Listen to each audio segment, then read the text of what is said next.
ese será mi hogar. Yo voy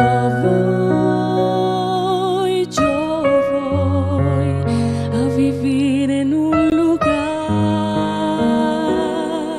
de amor. Yo voy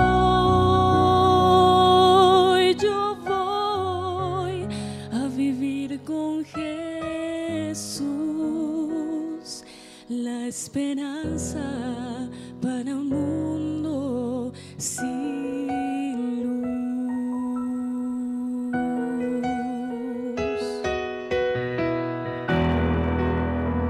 Voy a ver amigos que se fueron sin decir adiós.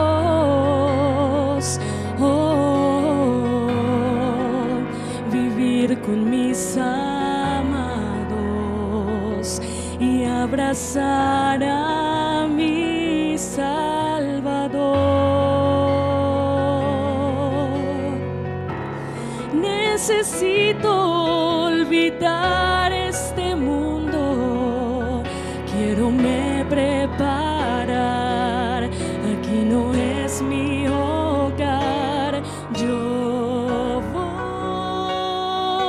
Yo voy a vivir en un lugar de amor. Yo voy a vivir con Jesús, la esperanza para el mundo. Yo voy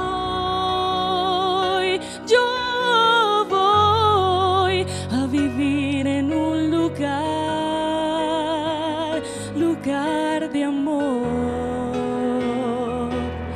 Yo voy a vivir con Jesús, la esperanza para un mundo sin luz.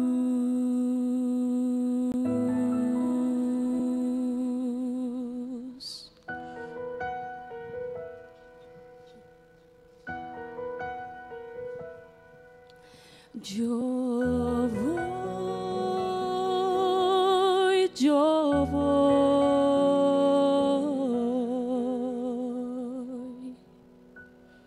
Amén.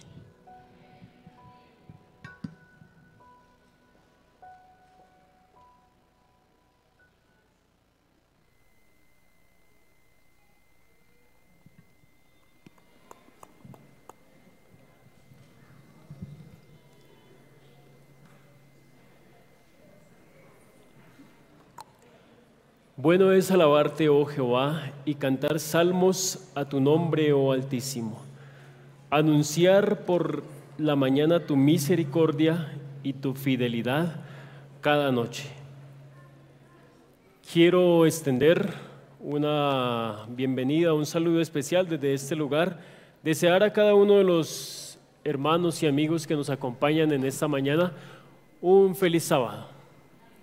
Que el Señor nos siga fortaleciendo, nos siga acompañando, pero especialmente que podamos aprovechar de la mejor manera las horas que tenemos en este día santo, al estar aquí y no solo tener la oportunidad de cantar, no solo tener la oportunidad de dirigirnos a nuestro Dios por medio de la oración, sino aprovechar estos minutos para recibir ese pan espiritual que Él siempre nos tiene, y especialmente el día sábado.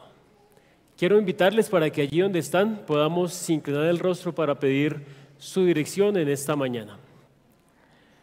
Misericordioso y amante Padre que estás en el cielo, a ti sea la honra, la gloria y la alabanza, Señor. Queremos en tus manos colocarnos en este momento para que al abrir tu palabra, Señor, las lecciones de tu amor puedan llegar a nuestros corazones. Rogamos la compañía y la dirección de tu Santo Espíritu, en el nombre de Jesús. Amén, Señor. Queremos en esta mañana continuar con una serie que hace varias semanas habíamos iniciado, titulada 12 hombres comunes y corrientes. No se ha podido tener quizá la consecución sábado tras sábado, ya que hemos estado en campaña evangelística y en otras actividades, pero con la ayuda de Dios estaremos avanzando, estaremos continuando, así hayan interrupciones, ojalá para poder llegar a feliz término con esta serie. Hemos hablado creo que de 2 o 3 discípulos ya, de esta serie 12 hombres comunes y corrientes, y en esta mañana nos corresponde estudiar, recordar, diría yo, aprender de la vida de uno de los apóstoles llamado Jacobo. Jacobo, el hermano de Juan, porque al revisar el relato podemos encontrar más de un Jacobo. ¿Quién era Jacobo? Era de estos discípulos que estaban en el círculo íntimo de Jesús. De hecho, había un círculo íntimo no de 4, sino de 3 discípulos que en algunos momentos estaban especialmente con Jesús. Y este Jacobo era uno de estos 3. Sin embargo, de estos 3 es el que nos resulta menos familiar. Y de hecho, el relato bíblico nos menciona pocos detalles de este Jacobo. En la Escritura solamente una vez se lo menciona solo. De resto, siempre que se menciona a Jacobo, aparece acompañado. La única vez que se lo menciona solo está allí en el libro de los Hechos, justo a la etapa final de su vida, cuando se registra su martirio. Pero hay algunos detalles interesantes que es justamente lo que queremos mirar en esta mañana, en estos minutos que tenemos. Dijimos hace un momento que Jacobo era el hermano ¿de quién? De Juan. Y hay varios momentos o varios espacios en la Biblia donde se nombra a 4 discípulos, 2 parejas de hermanos, Jacobo y Juan, y también Pedro. ¿Quién era el hermano de Pedro? Andrés. Se nombra a ellos 4, Pedro y Andrés, y Jacobo y Juan aparecen allí nombrados. Centrándonos un poquito en Jacobo, nos vamos a encontrar con que en varios versículos, de hecho vamos a leer algunos de ellos, se hace referencia a Jacobo y Juan como los hijos de un personaje también que se nombra varias veces en la Biblia, y vamos a mirar por qué razón se nombraría de esta manera. Leamos para iniciar, vamos rápidamente al libro de Mateo, el capítulo 20 de allí. Y vamos a encontrar que tengo aquí varias referencias bíblicas que dicen casi lo mismo refiriéndose a Jacobo. Cuando yo leo Mateo 20:20, de hecho, allí ni siquiera nombra a Jacobo. Dice de la siguiente forma: entonces se le acercó la madre de los hijos de Zebedeo con sus hijos, postrándose ante él y pidiéndole algo. Luego allí, más adelante en el capítulo 26, allí mismo de Mateo, capítulo 26, si leemos el versículo 37 de allí de Mateo 26, nos encontramos con lo siguiente: y tomando a Pedro y a los 2 hijos de Zebedeo, comenzó a entristecerse y a angustiarse en gran manera. Tampoco se nombra a Jacobo, pero sí se nombra al padre de él. Luego podemos encontrar también allí en el siguiente capítulo, Mateo 27 y el versículo 56, entre las cuales estaban María Magdalena, María la madre de Jacobo y de José, y la madre de los hijos de Zebedeo. Leímos también hace unos momentos, en el momento de alabanza, los versículos 35 al 37 de Marcos 10, y encontramos también otras referencias bíblicas. Nos podríamos hacer en este momento la siguiente pregunta: ¿por qué razón se nombra al padre y no se nombra a Jacobo como hijo? ¿Por qué dice el Zebedeo como padre de Jacobo y Juan o los hijos de Zebedeo? ¿No creen ustedes que quizá había cierta importancia en esta familia y se nombra a aquel padre porque había cierta importancia? Vamos a ver si la Biblia nos dice algo de Zebedeo y si había cierta importancia. Es posible que aquel personaje tuviera cierto prestigio debido a su éxito económico o su éxito financiero y a su linaje familiar, ya que aparentemente tenía cierta comodidad. ¿Cómo podemos comprobarlo? Vamos al libro de Marcos, al capítulo 1 de este evangelio. Marcos 1.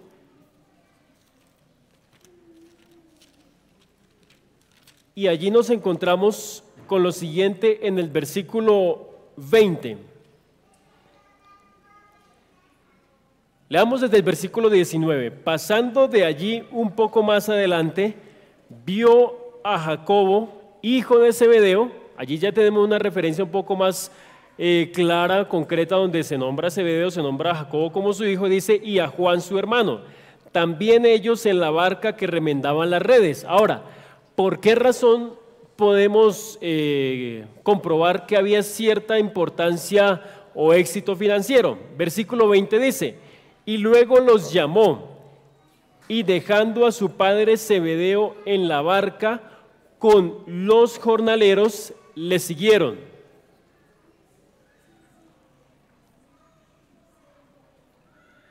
Si este personaje, Zebedeo, estaba no solo con sus dos hijos, Jacobo y Juan, sino que se nombra allí que habían jornaleros, es decir que su empresa no era solo familiar, su oficio de pescador tenía cierta comodidad que le permitía, además de la familia, tener otras personas a su cargo que trabajaban para ellos. Es decir, que cuando nombraban en el entorno a Zebedeo, las personas lo conocían. De hecho, por alguna razón los evangelistas cuando escribieron y escribían de Jacobo y Juan, ¿quién llegaba primero quizá a la mente? Ellos eran los hijos de ¿quién? De Zebedeo. Quizás Zebedeo era aquel personaje importante que tenía su empresa grande, que varios pescadores trabajaban para él. Entendemos entonces por qué razón se nombra de esta manera a Jacobo y a su familia. Ahora, Jacobo era el hermano mayor. Jacobo y Juan, pero Jacobo era el hermano mayor. Y es posible que aún estando con otra pareja de hermanos, Pedro y Andrés, también pescadores, pero Jacobo, por el hecho de sentir y saber que su familia económicamente estaba un poco mejor acomodada que la de Pedro y Andrés, entonces entre los cuatro, él de alguna manera se sentía un poco más importante. ¿Me hago entender? A la altura de la explicación, Jacobo es una figura mucho más importante entonces de lo que nosotros podríamos imaginar, a pesar de que tengamos pocos detalles en la Biblia respecto a este personaje. ¿Qué más podríamos encontrar en la Escritura acerca de Jacobo? Miremos Marcos el capítulo 3, los versículos 16 al 19. Allí está la lista de todos los discípulos y si miramos nosotros vamos a encontrar que el nombre de Jacobo aparece justo después del nombre de Pedro. También si miramos Hechos, vamos a Hechos el capítulo 1.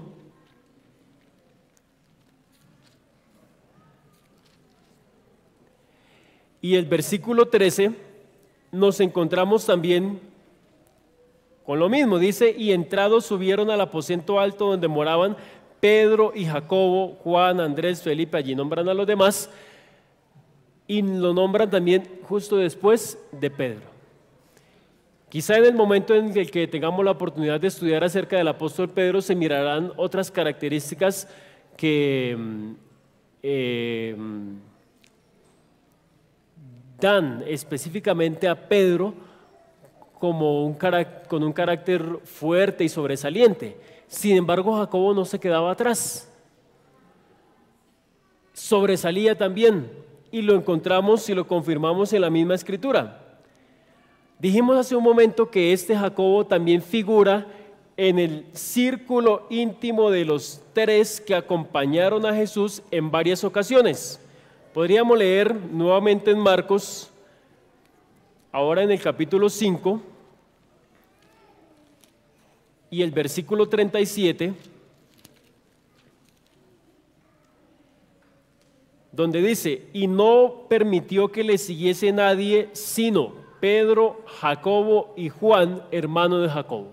Allí está Jacobo una vez más en medio de este círculo íntimo. Y en medio de este grupo especial que en algunos momentos acompañó a Jesús, Jacobo tuvo la oportunidad de presenciar varias cosas de manera importante o especial, aparte de los demás compañeros, es decir, los demás 9 discípulos. Una de ellas fue quien estuvo con Jesús cuando Jesús resucitó la hija de Jairo. Estaba allí ese círculo íntimo de 3 discípulos. Jacobo estuvo allí. También estuvo en el momento en que Jesús estuvo en el monte de la transfiguración. También estuvo en el grupo, allí sí habían 4 discípulos, y esta referencia la podemos leer. Marcos 13:3, cuando algunos discípulos aparte le preguntaron algo a Jesús. Allí ya se nombran 4 discípulos. Marcos 13:3 dice: y se sentó en el monte de los olivos frente al templo, y Pedro, Jacobo, ahí está detrás de Pedro, Juan y Andrés le preguntaron aparte. Es decir, dentro de un grupo de 12 habían quizá algunos que sobresalían un poco más, pero dentro de esos Jacobo como que siempre estuvo ahí detrás de Pedro de la manera como él sobresalía. Quizá Jacobo sobresalía de una manera diferente a la de Pedro. Pero entonces podemos notar que como miembro de ese círculo pequeño que acompañó a Jesús, tuvo entonces el privilegio de observar a Jesús cuando resucitó la hija de Jairo, cuando se transfiguró y también cuando le reveló en el monte de los olivos el futuro. Nosotros podríamos comprobarlo si leyésemos todos los siguientes versículos de Marcos 13 o en Mateo 24. Notan entonces cada uno de estos acontecimientos que están sobresaliendo y donde él se sintió fortalecido espiritualmente. Ahora, a esta altura de la explicación, a esta altura de nuestro estudio, ¿cómo podríamos nosotros caracterizar a Jacobo? Jacobo como ¿qué tipo de apóstol? Jacobo, si hay una palabra que podemos aplicar a la vida de aquel apóstol, esta es la pasión. Es decir, Jacobo, el apóstol de la pasión. ¿Por qué la pasión? Nos damos cuenta que son pocas cosas las que sabemos de él. Hoy hemos leído algunos versículos, pero casi todos nos dicen lo mismo. Jacobo y Juan con Pedro y Andrés y con Jesús. Los hijos de Zebedeo. Es lo único que hasta ahora hemos visto. Son pocos detalles los que encontramos en la Escritura, pero basándonos en estos detalles podemos encontrar, diría yo en esta mañana, por lo menos una lección para nuestra vida. Hay algo interesante también y es un, llamémosle seudónimo, sobrenombre, algunos dicen apodo, que le fue dado a Jacobo y a su hermano. ¿Recuerdan ustedes cuál fue ese seudónimo? Hay una parte en la Biblia donde Jesús les dice los hijos del trueno, y donde la palabra y la raíz de lo que nos lleva a esa traducción es un término llamado Boanerges, los hijos del trueno. ¿Por qué sería que fueron estos dos personajes, Jacobo, que es de quien estamos hablando hoy, fueron llamados así? ¿Cómo sería su carácter para que fuesen llamados así? ¿Cuál sería la pasión de Jacobo para que fuese llamado así? Ubiquémosle un sinónimo a esta palabra pasión. Pongámosle o digamos celoso. Jacobo era celoso, era ferviente, era apasionado. Quizá era de aquellos que no les importaba si en algún momento tenían que decir algo para defender algo, hablaban. Y esa fue quizá la razón para que Jesús en ese momento le dijera a ellos dos: ustedes son los hijos del trueno. En la Biblia también se hace referencia a algunos personajes quizá que tuvieron el carácter similar. Podríamos leer en Segunda de Reyes el capítulo 9, 2 versículos donde vamos a encontrarnos con lo siguiente. Vamos a Segunda de Reyes 9 y vamos a leer el versículo 20. Allí está nombrando a Jehú, uno de los reyes de Israel. Y el versículo 20 dice: el atalaya volvió a decir: también este llegó a ellos y no vuelve, y el marchar del que viene es como el marchar de Jehú, hijo de Nimsi, porque viene, ¿de qué manera? Impetuosamente. Y si leemos el versículo 16, vamos a darnos cuenta cuál es la razón. Entonces Jehú cabalgó y fue a Jezreel, porque Joram estaba allí enfermo. También estaba Ocosías, rey de Judá, que había descendido a visitar a Joram.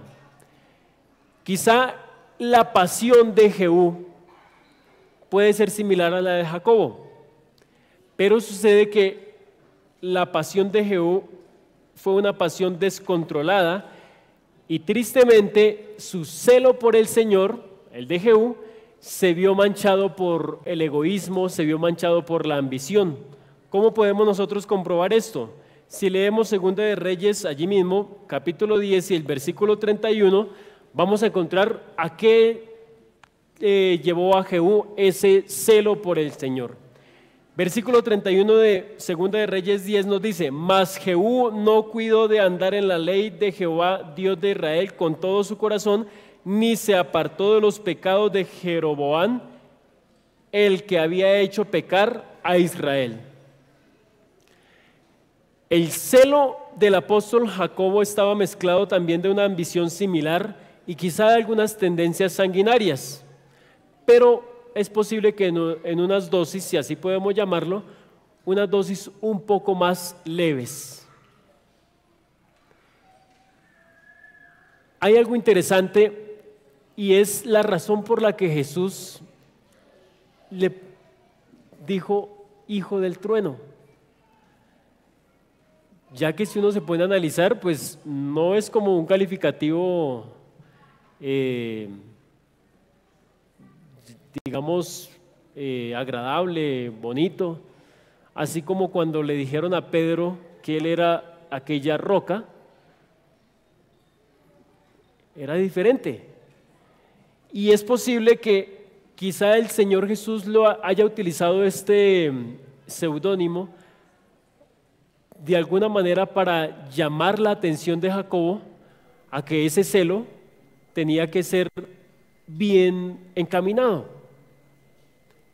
Entonces imaginemos alguna escena en la que esté Jesús con sus discípulos, cualquier situación en la que, aparte del impetuoso Pedro, hay otro que sale allí también a hablar y a defender, y a Jesús diciéndole: Boanerges, es decir, hijo del trueno, es decir, cálmate un poco, esa pasión que tienes hay que encaminarla. ¿Me hago entender? Diferente al apelativo que le tenían a Pedro. Ahora, lo poco que sabemos acerca de Jacobo hasta este momento es que tenía una disposición apasionada. Mientras Andrés, de manera tranquila y silenciosa, llevaba a otros a que conocieran de Jesús, por el contrario, Jacobo lo que quería era que si alguien no escuchaba o no entendía, que descendiera fuego del cielo y los quemara. Y en un momento vamos a ver este detalle interesante en la vida de Jacobo. Pero hay algo bastante curioso, y es que en el liderazgo espiritual hay un lugar legítimo para todos aquellos, y yo me incluyo allí, todas aquellas personas con una personalidad de trueno. Y cuando digo trueno, es aquellos apasionados por defender alguna causa. ¿Me hago entender? Y esa era la situación de Jacobo. ¿Creen ustedes que además de Jacobo, en el relato bíblico hay algunas personas que tenían un carácter similar al de Jacobo aparte de Jehú? ¿Cómo actuó Elías cuando se dirigió ante el rey Acab? El mismo Elías en el relato bíblico dice que tenía un celo vivo por defender la causa de Jehová.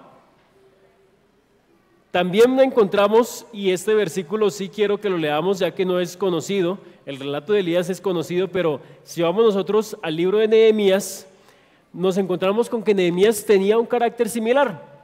Nehemías, vamos a mirar el capítulo 13 y el versículo 25. Si miramos la primera parte del capítulo 13, allí hay un subtítulo que dice Reformas de Nehemías. Y el versículo 25 dice lo siguiente: y reñí con ellos y los maldije y herí a algunos de ellos y les arranqué los cabellos y les hice jurar diciendo: no daréis vuestras hijas a sus hijos y no tomaréis de sus hijas para vuestros hijos ni para vosotros mismos. Nehemías también tenía ese carácter. Y ahora, ¿qué pasión o qué celo tenía el apóstol que se encargó de anunciar que venía uno mayor que él? ¿Cuál era el celo de Juan el Bautista? Entonces nos encontramos con que ahí hay varios líderes que tienen ese trueno, llamémoslo así. Hay varios Boanerges. ¿Cuál es el celo que puede haber en mi liderazgo espiritual, o el celo que puede haber en mi vida, así no tenga quizás cierto liderazgo espiritual, sino que conozco la verdad y quiero de alguna manera defenderla? Esa era la situación de Jacobo. Él se encontraba en que muchas veces no podía quedar callado, sino que tenía que defender una causa. Pero algunas veces ese celo puede ser que no esté bien encaminado. Y podríamos en este momento entender un poco el significado de lo que es el celo.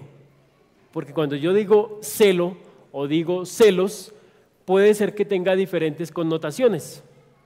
Cuando miramos el diccionario me encuentro con varios significados, y es que celo es el cuidado, la diligencia y el esmero que alguien pone al hacer algo. Es decir, a mí me dejaron esta tarea y yo voy a cuidar de ello, es decir, yo celo por defender que lo que estoy haciendo esté bien. Eso es el celo, el esmero que yo le pongo a alguna tarea que se me ha asignado o alguna tarea que yo mismo, algún proyecto que yo mismo estoy realizando. Pero el celo también es el interés extremado y activo que alguien siente por una causa o por una persona.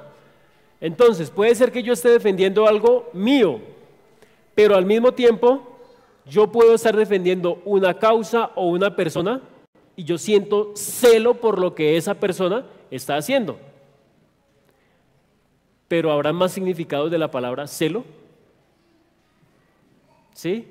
¿Recuerda usted cuando sentía celos porque la que hoy es su esposa o su esposo de pronto no estaba como usted quería y quizá estaba conversando con alguien más?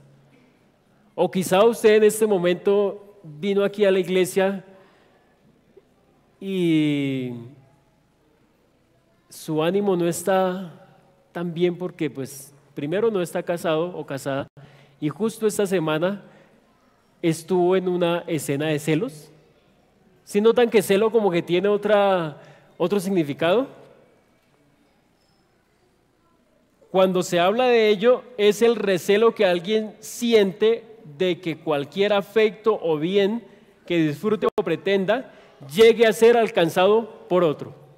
¿Tenemos el significado de celo? Podemos avanzar, ¿sí? Ahora, el celo de Jacobo era defender una causa. Y era una causa justa, una causa correcta. ¿Cuál es el celo que siento yo por las cosas de nuestra iglesia, por las cosas de nuestro Dios? Les pongo un par de ejemplos. Para mí es casi imposible detenerme cuando quizá no estamos en alguna actividad propia de nuestra iglesia, pero ver que dentro de nuestro templo algún niño quizá está corriendo y para mí es difícil quedarme quieto y no ir a donde el niño para que por favor no corra. Mucho más si pasa de este límite. ¿Sí me hago entender? Si ese niño pasa de este límite y sube aquí. Quizá el niño deba estar aquí porque hay alguna actividad especial, pero si no hay, algunos de los niños que están aquí de pronto hasta me han escuchado, no es el momento, no es el lugar, ¿sí? Quizá usted tenga un celo por defender la causa de nuestro Dios, por defender las actividades de nuestra iglesia, que cualquier situación, de una vez ese celo me lleva a juzgar a alguien. Y allí les pongo el otro ejemplo.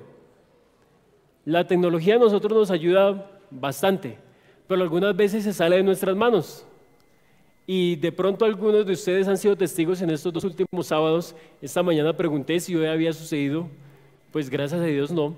Pero por alguna razón, más o menos sobre las 10:30 de la mañana, más o menos a esa hora hemos estado en el momento de escuela sabática, esta pantalla que tengo a mi derecha se ha salido de control. Y algunos de ustedes quizás se han dado cuenta. El primer sábado bajó uno de los muchachos del departamento de audiovisuales para controlar allí, a ver qué era lo que pasaba, porque estaba saliendo cualquier otra escena diferente a lo que yo pueda ver y más dentro de una iglesia. Y el sábado anterior fue algo similar. Tanto que hasta yo me atreví a pensar, es posible que alguien tenga un control y nos esté como molestando la pantalla. Pero mira hasta dónde llega el enemigo, primero por distraernos y segundo como para a ver qué sucede conmigo. ¿Por qué hago este comentario? Para que nos podamos contestar la pregunta, ¿cuál es mi celo por las cosas del Señor? ¿De qué manera yo actúo? ¿De qué manera defiendo? ¿De qué manera reacciono? Ahora, hay 2 incidentes particulares en la vida de Jacobo. El primero de ellos está registrado en el libro de Lucas, el capítulo 9, desde el versículo 51 al 56. Vayamos allí al libro de Lucas.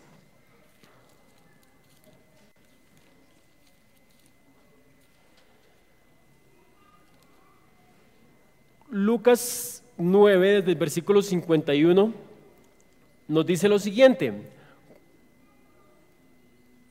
cuando se cumplió el tiempo en que él había de ser recibido arriba, afirmó su rostro para ir a Jerusalén y envió mensajeros delante de él, los cuales fueron y entraron en una aldea de los samaritanos para hacerle preparativos, mas no le recibieron porque su aspecto era como de ir a Jerusalén. Viendo esto, sus discípulos, Jacobo y Juan, dijeron: Señor, ¿quieres que mandemos que descienda fuego del cielo como hizo Elías y los consuma? Entonces, volviéndose él, los reprendió diciendo: Vosotros no sabéis de qué espíritu sois, porque el Hijo del Hombre no ha venido para perder las almas de los hombres, sino para salvarlas. Y se fueron a otra aldea. Hace referencia allí, una vez más, estamos nombrando al profeta Elías, y hace referencia a algún incidente en la vida de Elías. Si ellos dicen: ¿quieres que mandemos que descienda fuego del cielo como hizo Elías y los consuma? Pregunto, ¿fue que Elías en algún momento dijo que descienda fuego del cielo y los consuma? ¿Será que sí o será que no? ¿Por qué justo allí en esa ciudad, en Samaria? El tiempo no nos da, porque la historia de Samaria es un poco extensa para poder entender completamente, pero quiero resaltar lo siguiente. Sabemos nosotros la rencilla y lo que sucedía allí entre judíos y samaritanos. Y sucede que Samaria, como ciudad, lógicamente con sus habitantes, está totalmente asociada a la idolatría que ocurrió en el momento de los reyes de Israel. Porque justo cuando estaba el rey Acab y los demás reyes, allí en ese lugar fue donde se concentró la adoración a Baal y a los demás dioses que ellos adoraban. Es más, Acab hasta construyó palacios especiales. Y especialmente quiero que leamos, para poder entender un poquito mejor, 2 versículos de allí de Primera de Reyes. Vamos al capítulo 16 inicialmente. Primera de Reyes 16 y el versículo 32. E hizo altar a Baal en el templo de Baal que él edificó, ¿dónde? En Samaria. Ahora, si leemos allí el capítulo 22, de allí mismo de Primera de Reyes, y el versículo 39, encontramos lo siguiente: y el resto de los hechos de Acab y todo lo que hizo y la casa de marfil que construyó y todas las ciudades que edificó, ¿no está escrito en el libro de las crónicas de los reyes de Israel? Y nos encontramos con otra cantidad de referencias bíblicas donde podemos entender que cuando se hablaba de Samaria, no era el lugar más bonito, era el lugar donde se había concentrado toda la idolatría. De hecho, uno de los dioses que ellos adoraban se llamaba Baal-zebú. Es posible que sea ese mismo dios Baal, pero hace referencia a ese dios Baal-zebú. Y cuando miramos lo que significa, resulta que era el dios de unos insectos que eran muy, ¿cómo podríamos llamar? No eran agradables, era el dios de las moscas. Y era donde se concentraba, aparte de la idolatría, toda esa, llamémosle, suciedad. Estamos hablando de cientos de años atrás, lo que sucedía en Samaria. Ahora, llevemos todo eso al momento de Jesús, donde había una buena cantidad de razones para que los judíos dijeran: los samaritanos no, Samaria no. Y esa fue la razón por la que Jacobo dijo: ¿quieres que digamos como Elías? Pero bueno, ¿qué fue lo que dijo Elías? Tenemos que pasar al siguiente libro. Primera de Reyes se acaba, entonces vamos al primer capítulo de Segunda de Reyes, y si nosotros leyésemos todo el capítulo 1, vamos a encontrar, voy a leer el versículo 6. Ellos le respondieron: encontramos a un varón que nos dijo: id y volveos al rey que os envió y decidle: así ha dicho Jehová, no hay Dios en Israel que tú envías a consultar a Baal-zebub, dios de Ecrón, Por tanto, del lecho en que estás no te levantarás, de cierto morirás. Le iba a suceder esto al rey Ocosías. Sin embargo, envían a un grupo de personas a que hable con Elías, y dice el versículo 9: luego envió a él un capitán de 50 con sus 50, el cual subió donde él estaba, y aquí que él estaba sentado en la cumbre del monte, y el capitán le dijo: varón de Dios, el rey ha dicho que desciendas. ¿Y qué respondió Elías? Versículo 10: y Elías respondió y dijo al capitán de 50: si yo soy varón de Dios, descienda fuego del cielo y consúmate con tus 50. Y descendió fuego del cielo que lo consumió a él y a sus 50. Eso sucedió 2 veces. Y ya los terceros, es decir, el tercer grupo de 50 que fue, ya como que cambió un poco su actitud para que no fueran consumidos por el fuego. Esa fue la razón por la que Jacobo y Juan en ese momento dijeron: Señor, no nos atendieron aquí en Samaria. ¿Cómo es eso que te van a rechazar? ¿Quieres que hagamos como Elías? No es sino que nos des el permiso y nosotros hablamos y eso va a descender fuego y les va a pasar lo mismo. Pero ¿cuál fue la respuesta de Jesús? Ya la leímos. ¿Y qué ocurrió entonces? Mire cómo actúa nuestro Dios, que a veces nosotros ni siquiera entendemos. Muchas veces nuestro celo está tan mal encaminado que el Señor nos tiene que frenar, reprender, encaminar nuestro celo. Puede ser que estemos defendiendo la causa de nuestro Dios, pero la estemos defendiendo mal. Y el Señor tiene que utilizar sus misericordias para que podamos entender. ¿Qué sucedió con Samaria? En ese momento ellos, Jesús y sus discípulos, se fueron, se quedaron en otro lugar, pero tiempo después, en vez de que descendiera fuego del cielo, lo que sucedió, si nosotros vamos al libro de Hechos, el capítulo 8, miren con lo que nos vamos a encontrar. Hechos capítulo 8, versículos 5 en adelante. Así que había gran gozo en aquella ciudad. Pero había un hombre llamado Simón que antes ejercía la magia en aquella ciudad y había engañado a la gente de Samaria, haciéndose pasar por algún grande. A este oían atentamente todos, desde el más pequeño hasta el más grande, diciendo: este es el gran poder de Dios. Y si leemos desde el versículo 5, vamos a encontrar que Felipe, uno de los 7 diáconos, hizo un trabajo especial en aquella ciudad, Samaria, que años atrás Jacobo y Juan querían que ya fuese destruida. La misericordia de nuestro Dios es tan grande que es paciente para que aquellos que aún pueden escuchar lo puedan hacer. Y quizá en el momento de Jesús, cuando estaba viajando y predicando, los samaritanos nada que ver. Pero por el contrario, años después fue un cambio completo, y allí en Samaria se predicó el Evangelio, y lo encontramos en lo que acabamos de leer. ¿Cuál es el segundo episodio? Lo encontramos en Mateo el capítulo 20. El segundo episodio, Mateo 20, desde el versículo 20, nos dice lo siguiente: entonces se le acercó la madre de los hijos de Zebedeo con sus hijos, postrándose ante él y pidiéndole algo. Él le dijo: ¿qué quieres? Ella le dijo: ordena que en tu reino se sienten estos 2 hijos míos, el uno a tu derecha y el otro a tu izquierda. Entonces Jesús respondiendo dijo: no sabéis lo que pedís. ¿Podéis beber del vaso que yo he de beber y ser bautizados con el bautismo con que yo soy bautizado?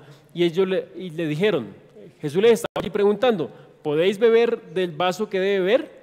Y ellos le dijeron: podemos. Él les dijo: a la verdad de mi vaso beberéis, y con el bautismo con que yo soy bautizado seréis bautizados. pero el sentaros a mi derecha y a mi izquierda no es mío darlo, sino a aquellos para quienes está preparado por mi Padre.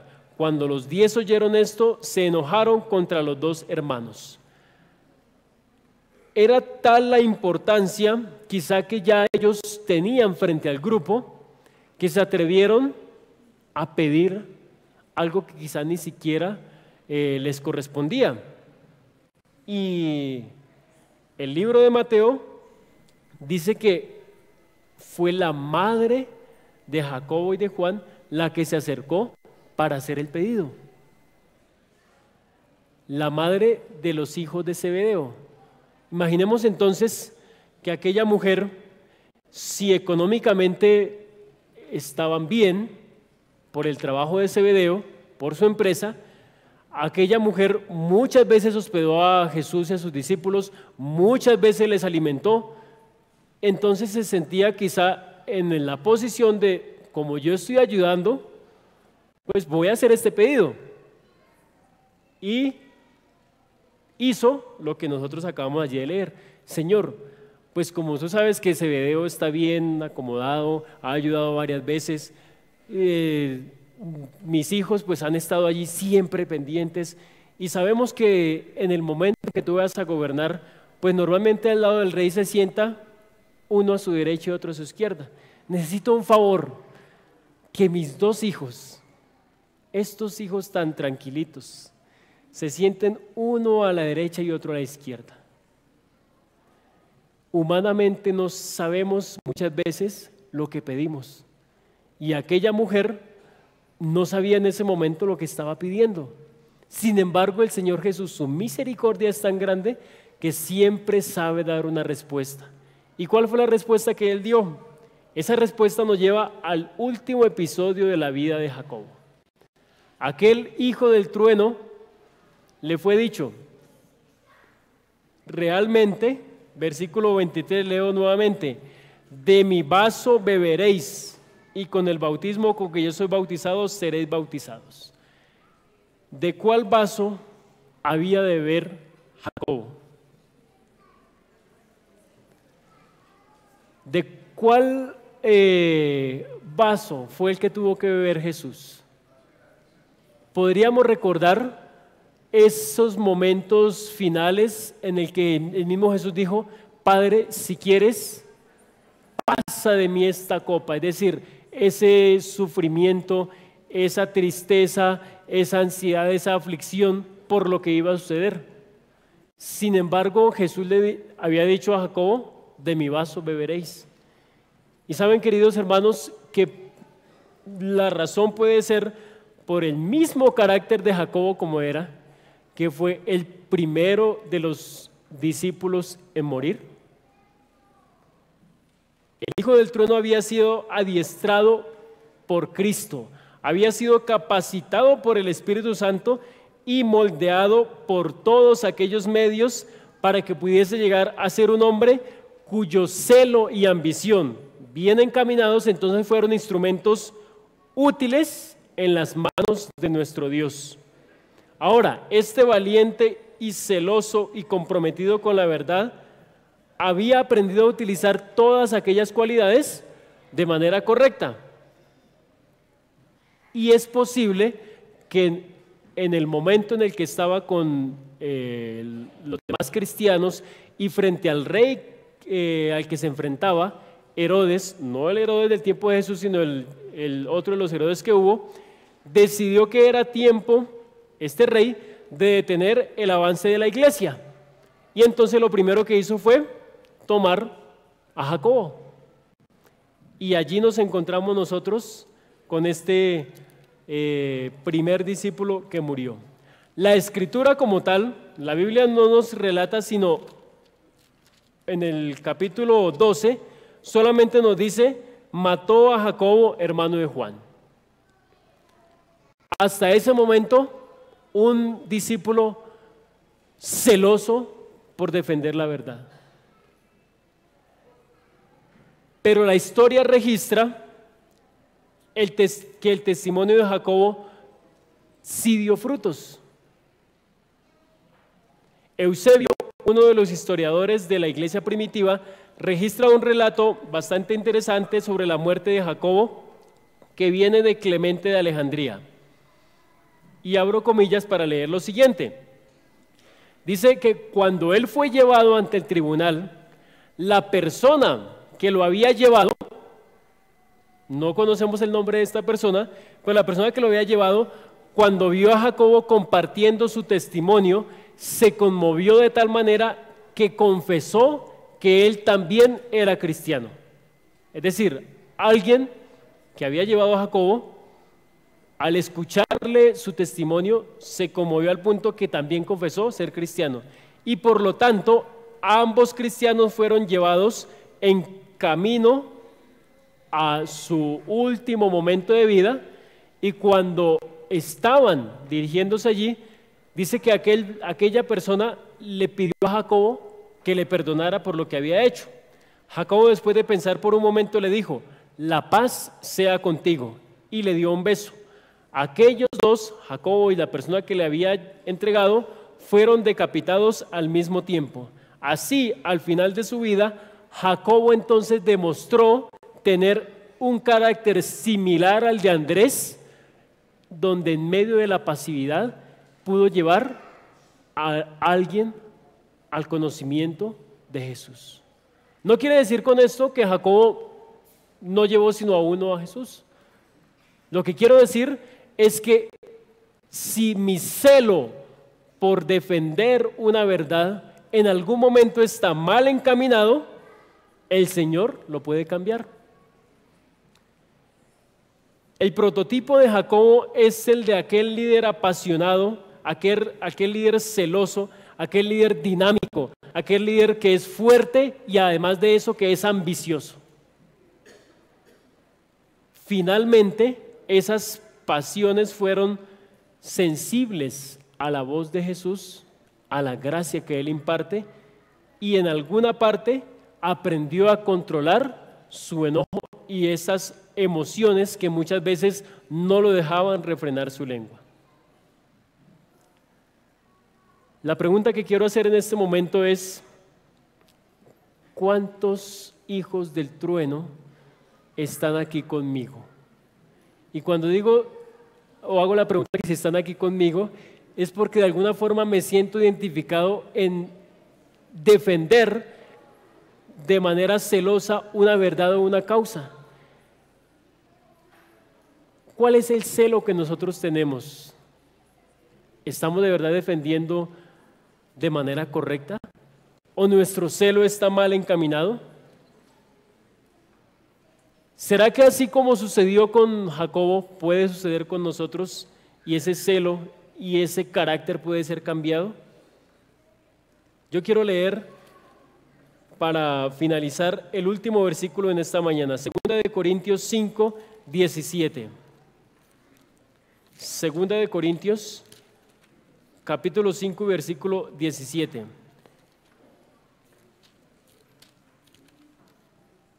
De modo que si alguno está en Cristo, nueva criatura es. Las cosas viejas pasaron, he aquí, todas son hechas nuevas.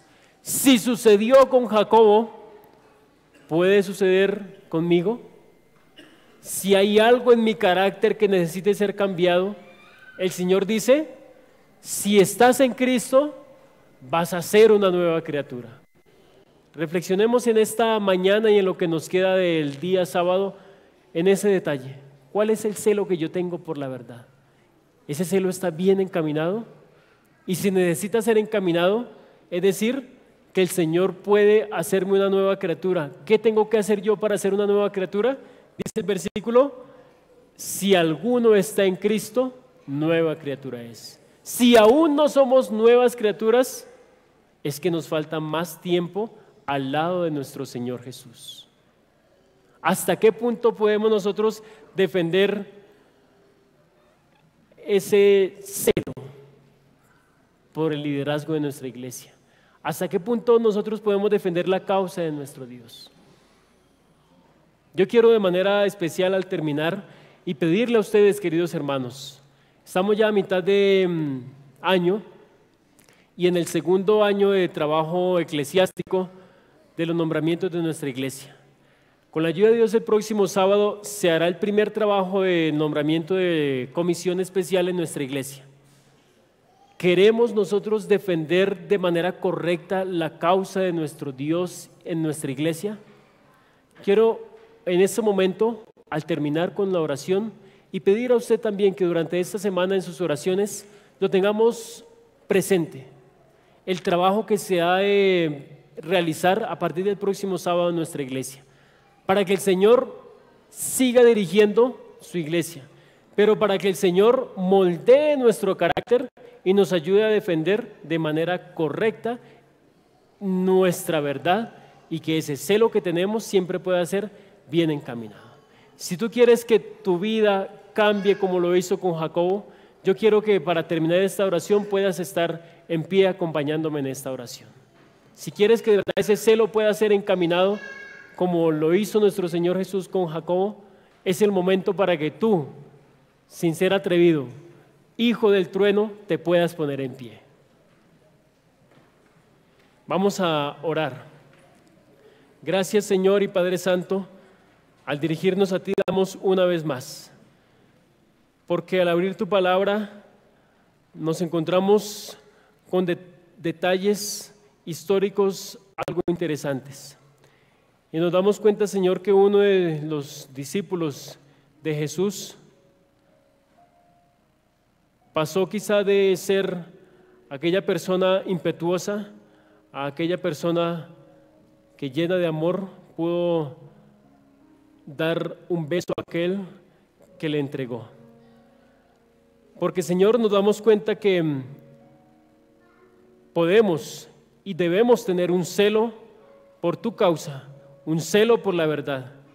Pero, Señor, debe ser un celo correctamente encaminado. Sabemos, Dios Santo, que nuestro carácter aún necesita ser transformado, aún necesitamos crecer, aún necesitamos avanzar. No queremos, Señor, apartarnos de ti. Queremos que tu presencia pueda estar siempre en nuestra vida y que esa promesa pueda cumplirse en nosotros, que al estar al lado de Jesús podamos ser nuevas criaturas, Señor. Queremos rogar por el liderazgo de tu iglesia y pedirte, Señor, desde ya que tu Santo Espíritu pueda guiar todo el trabajo que con tu ayuda desde el próximo sábado en tu iglesia queremos y necesitamos empezar a realizar. Acompáñanos durante este resto de sábado y sigue dirigiendo nuestra vida, Señor, nuestros pensamientos, nuestro caminar. En el nombre de Jesús te lo pedimos. Amén, Señor. Podemos sentarnos a cada uno de ustedes. Un feliz resto de sábado. Permitamos luego que los diáconos dirijan la salida en esta mañana.